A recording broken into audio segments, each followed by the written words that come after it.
I'm in Shenandoah National Park, and this is the bottom of the mountain on the east side. This is the Rose River Fire Road, same as my last hike. I'm back to look for a old family cemetery. I got some coordinates from a subscriber of mine, so we're going to go up here and see if we can find it. Here's the parking area. Yep, the Gray Ghost is here. One other car's here. So I'm going to close up the Gray Ghost, and I don't know, it's about maybe a mile up the fire road here, and then we're going to have to start looking for the cemetery.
Nine-tenths of a mile into my hike. The elevation here is 1,290 feet.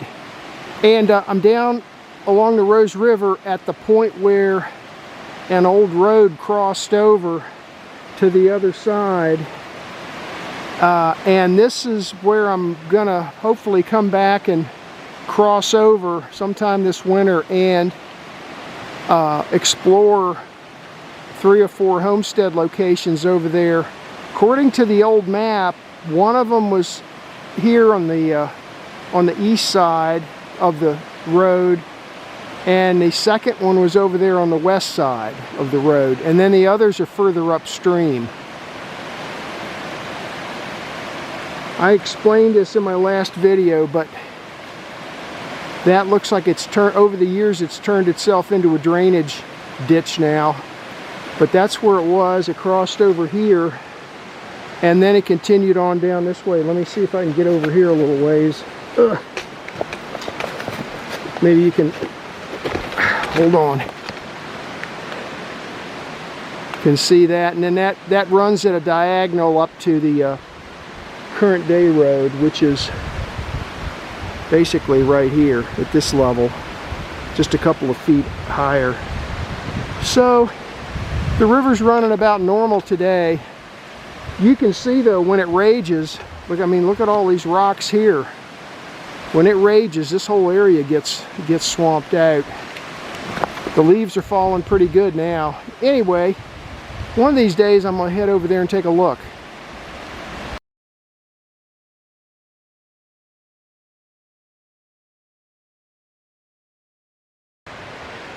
.4 miles into my hike, I'm up to 1,410 feet. That's where I came from. We're getting into the steeper sections of the road now, and so it's going to start with the lower switchbacks here. That's where I came from, and here's the first switchback. I'm going to continue on up here, and I'm getting close to where those cemetery coordinates were. And I looked on a LiDAR image, and I thought I saw partway up this next switchback, partway up that and heading off to the right, looked like maybe the trace of an old road, and it went close to the cemetery coordinates I have. So if I'm going to look for that old road first. If I can find it, I'll follow it in. Otherwise, if I can't find the old road, I'll just hike straight into the coordinates and see what we can find.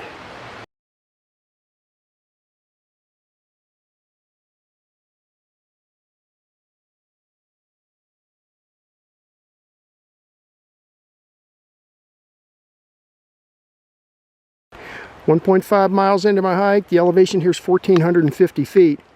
Well, this is it. The coordinates I got from a subscriber are definitely accurate. I refined them just a little bit to match my GPS better, I guess. But I mean, his coordinates were like, put me within 20 feet. This grave here says Kitty Ann Sisk, October 26th, 1886, and then died August 29th, 1925. So there's a couple here, and I see some more up there to the left, a little higher up, maybe 30 or 40 feet away. The other thing I'm noticing about this cemetery, it looks to me like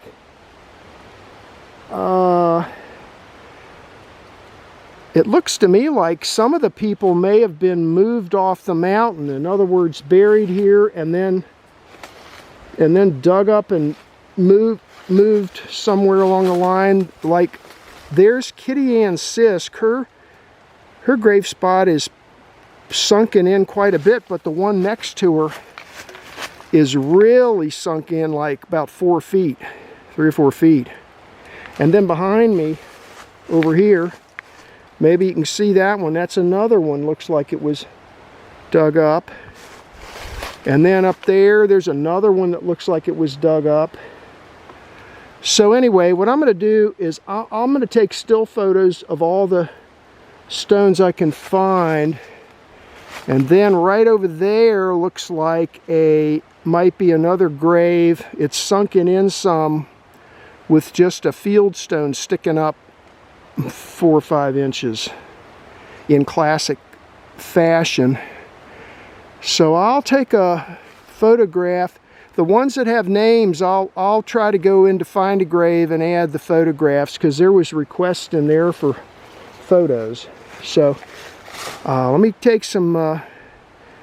This is, of the ones I see so far, this is the nicest looking tombstone. Kitty Ann Sisk.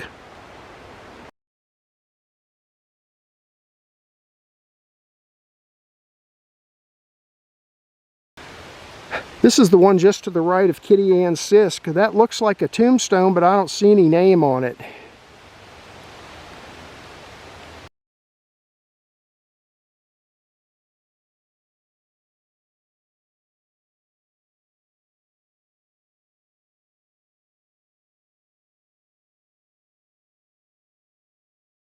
Here's one just above Kitty Ann Sisk.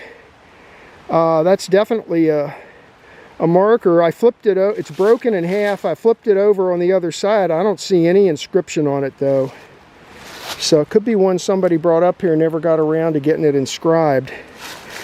Now that right there is another, classic Shenandoah marker right there. So that's somebody right there. And then just above that here is another dugout. Well, looks like a dugout grave.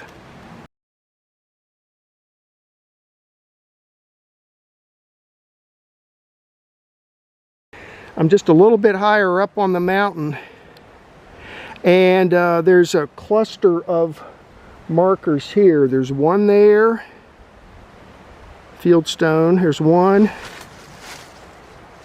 There's two. And then behind me is 3.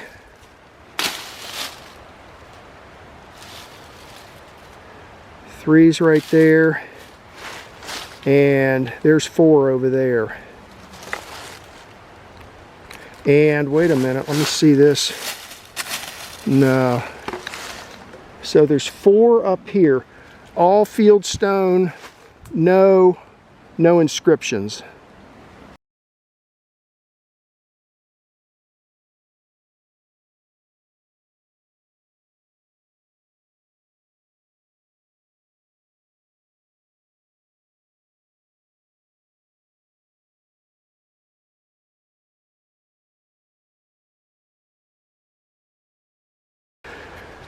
Well, I've been wandering around. Now I'm I don't know, probably 100 feet north of that first headstone I showed you. And over here, kind of by himself, is William W. Hurt. Private William W. Hurt, Company K, 7th Virginia Infantry, Confederate States of America. 1842, wounded in action, Battle of Seven Pines. Now, next to him, here's one. No, just a simple field stone. Wait a minute. Down here is some. These look like dug out graves, but let me come down here and see what's going on here. Okay, these have names. So let me pause for a minute.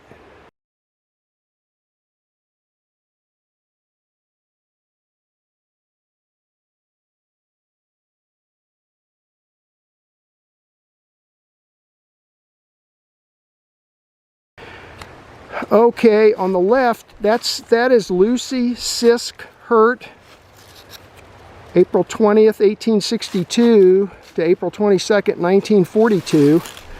And then to her right is George W. Hurt, March 14, 1861, died March 11, 1942. Wow, he died in March of 42 and she died in April of 42. Now let me back up a little bit. Those, again, to me look like they've been dug up. Both of them.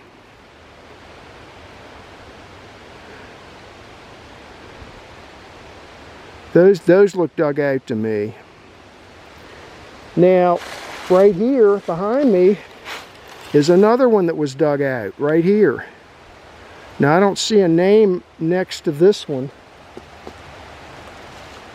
This cemetery is spread out quite a bit.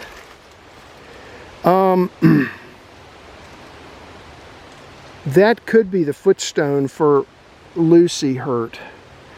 Yeah, and that's probably the footstone for George Hurt. Look around a little more here. Oh well, right over there next to that tree, there's another headstone.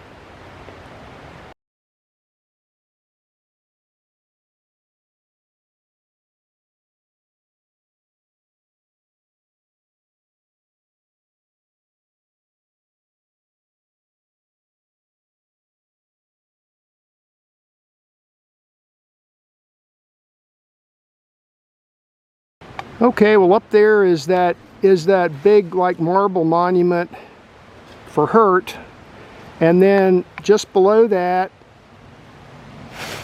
is more Hurt family, and then over here underneath this fallen down tree there's another field stone marker right there.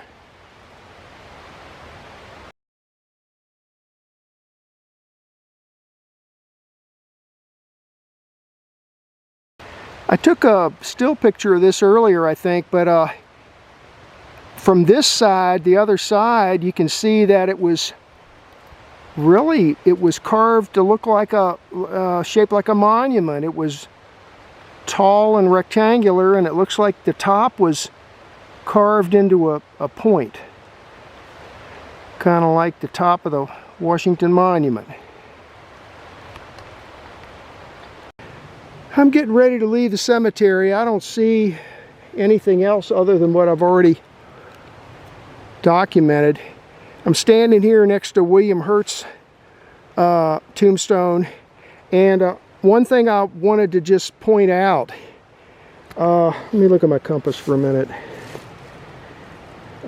Yeah, so these are almost all facing in this direction. This way is facing east, which is common in a lot of cemeteries to have them facing east. and which is also facing downhill, and actually over that way just a little, maybe to the northeast, is the Rose River. Maybe you can hear it from here.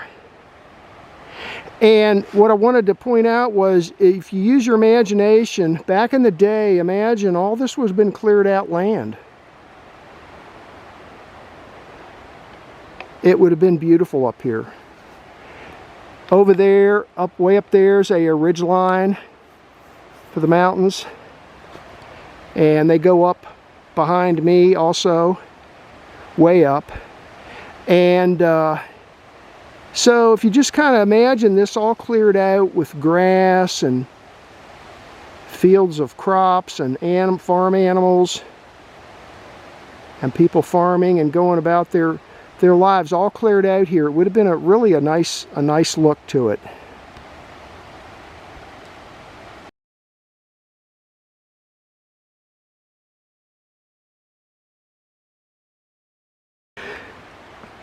Yeah, this is probably the road that I saw on the LiDAR. It's kind of turned itself into a drainage ditch over the years, which is quite common. I'll follow this down to the fire road for a GPS track.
This is a map of today's hike. It's 2 quadrangle maps taped together.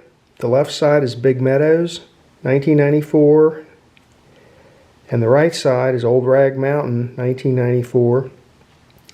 And the purpose of this hike was to go looking for an old abandoned cemetery. I got a comment from one of my subscribers that pointed out the location of this cemetery along the Rose River Fire Road, so I went looking for it. This hike is very similar to last week's hike. You park here at the end of Route 670. There's a turnaround area and there's some parking here. And then you come in to the park, through the park boundary. And this is the Rose River Fire Road. Basically hiked up here. Right here is the bridge that you walk across. This is the Dark Hollow branch coming down and meeting up with the Rose River right here. So you cross over the bridge, and not too far after that you start getting into the steep sections that switch back. This point right here is, I mentioned this in my last video, this is Rose River Homestead Site location number 5 by my definition. And one of my subscribers pointed out that just south of there, right here, there's an old abandoned cemetery. And it goes by the name of Smith-Grayson-Alger. Now, Alger is the family name is the family that owned this land here. So it's possible that the cemetery is at the edge of the Alger property. On the online records, it looks like it's actually outside the boundary, but those boundary lines online aren't always 100% correct. Anyway, after you cross the bridge, you come up to the first hairpin and come around there, and then maybe a third of the way up to the next turn, you just branch off to the right and start heading uphill, and you'll find it up here in this area. I didn't show it here, but just south of this actual cemetery, there I saw the trace of an old road that came across here like a shortcut. I saw that on a LiDAR image, and I looked for that while I was there too, and I did find that. It's just south of the cemetery. This cemetery, I tried to take pictures of. Well, I got pictures of every tombstone that has a name on it. I got pictures of those, and also some pictures of some of the field stone markers that don't have names. I took some pictures of those also. And then basically back to my car. One thing I'll point out right here is where an old road from the 1929 map comes across the river at an angle and then starts climbing the mountain like this. And this is where the homesteads are located. Number 1 is east of the road, 2 is west of the road, and then 3, 4, and 5 like that. So one of these days I'm going to go back and take a look at those. This was a relatively short hike, 3.2 miles, and total ascent of 322 feet. And that was the hike for today.